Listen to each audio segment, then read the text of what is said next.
La commission judiciaire du Congrès américain a adopté ce mercredi un projet de loi portant le principe d'une compensation financière pour réparer les méfaits de l'esclavage aux États-Unis. Un premier vote historique dans un pays encore marqué par les discriminations raciales. Nous sommes cachés dans les coins de cette nation, ceux qui ont un héritage afro-américain, les descendants des Africains réduits en esclavage qui ont ressenti la piqûre des disparités.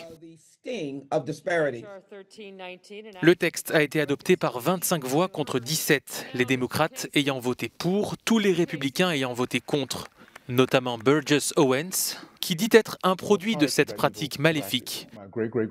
Mon arrière-arrière-grand-père Silas est arrivé dans la cale d'un bateau d'esclaves, dit-il. Il a été vendu à une plantation, puis il s'est échappé et est mort en tant qu'entrepreneur prospère.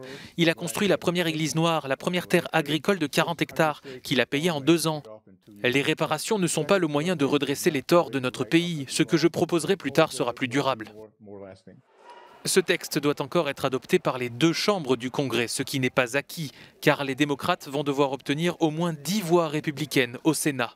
Ce projet de loi, s'il est adopté, prévoit la création d'une commission d'experts qui sera chargée de faire des propositions pour l'indemnisation des descendants des quelques 4 millions d'Africains amenés de force aux États-Unis entre 1619 et 1865.